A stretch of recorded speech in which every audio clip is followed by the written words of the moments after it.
Not everyone crawls under a rusted frame on a cold Saturday morning, and the reason has nothing to do with mechanical skill.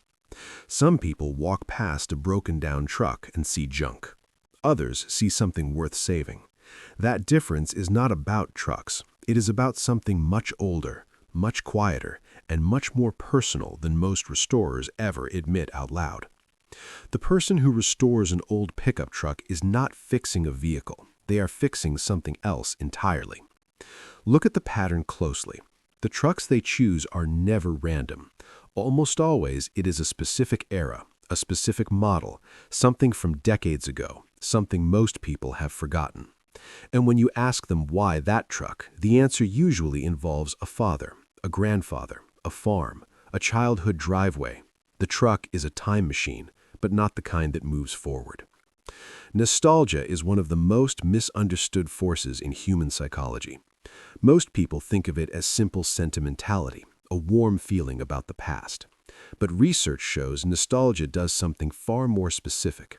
It restores a sense of continuity. When life feels fragmented, when identity feels unclear, the mind reaches backward for something solid, something it already knows how to feel. The old truck is that something solid. But here's what most people miss. The restorer is not just remembering, they are reclaiming. There is a significant difference. Remembering is passive. Reclaiming requires action, effort, and time. The restorer needs the truck to need them, because on some level, they need it back just as much.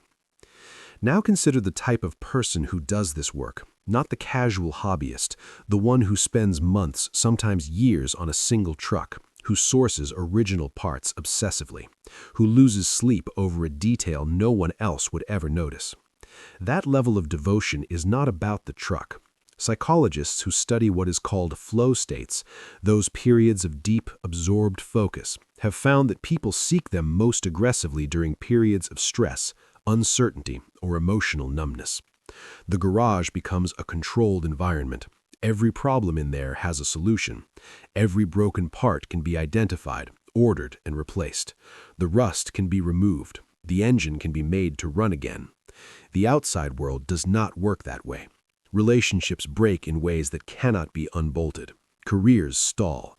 People disappoint. Time moves without permission. But in the garage, progress is visible. It is measurable. It can be touched. This is not escapism in the way people usually mean it. It is regulation. The restorer is using the truck to manage an internal state that has no other outlet. There is something else happening that almost never gets discussed. Restoration is an act of disagreement.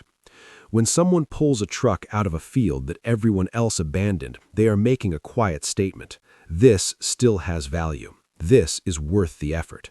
Most people were wrong about this. That is not a statement about the truck. That is a belief about the self. A significant number of people who are drawn to restoration work carry a private history of being underestimated, passed over, told they were not the right fit, not the obvious choice. The truck that everyone dismissed becomes a proxy for something they have felt about themselves for a long time. And when that truck runs again, when it looks the way it was always supposed to look, the feeling is not just satisfaction. It is proof. Proof that things written off too early can still become something. Proof that patience and attention and effort matter more than first impressions. Proof that what looks broken is not what it appears to be. The restorer is not projecting weakness onto the truck. They are projecting resilience, and that distinction is important. This is not someone processing defeat. This is someone rehearsing a belief they need to keep believing. But there is a harder layer underneath all of this, one that takes more honesty to look at: control. The drive to restore is often strongest in people who have experienced a significant loss of control at some point in their life: a divorce, a career collapse, a period of illness, a relationship that ended in a way they did not choose, something that happened to them rather than something they decided. The truck gives control back, not symbolically, literally. Every decision belongs to the restorer. The color, the parts, the pace, the standard. No one else has a vote. No one else's opinion changes anything. The outcome depends entirely on what they decide to do next. For someone who has felt powerless in an important area of life, that feeling is not a small thing. It is close to necessary. And this is where the psychology becomes nuanced. Because the control being sought is not about domination or ego. It is about authorship. The restorer wants to be the author of at least one thing. To look at a finished result and know with complete certainty that it exists because of choices they made, that it would not exist without them. That need is deeply human. It is not a flaw, but it is worth understanding clearly because it explains why the garage often becomes a refuge during the hardest periods of a person's life.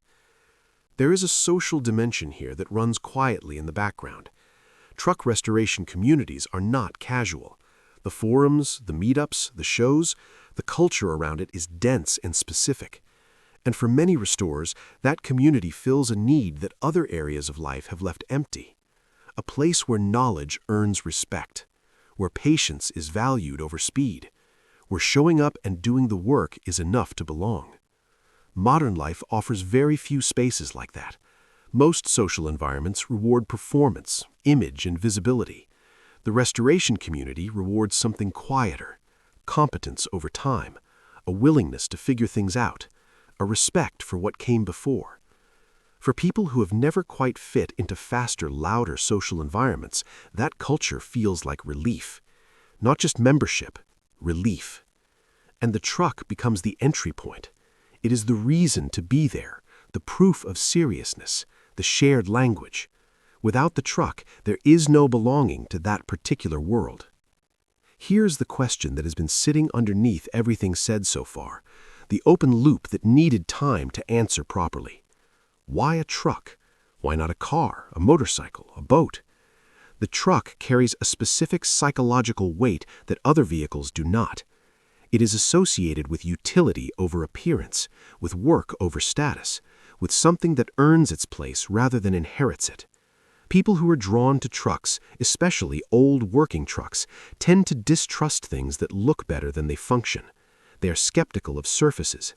And that skepticism often reflects something internal, a discomfort with performance, a preference for what is real over what is impressive. The old truck is honest in a way that feels rare. It was built to do a job. It did not pretend to be something it was not. Restoring it is in alignment with that value system. So the person in the garage on a Saturday morning, covered in grease, arguing with a carburetor that will not cooperate, is not just someone with a hobby. They are someone negotiating with the past, someone reclaiming authorship over at least one corner of their life, someone who believes, quietly and without needing to announce it, that things written off too early deserve a second look. And the most revealing thing about all of this is not what the truck says about who they were. It is what finishing it says about who they decided to become.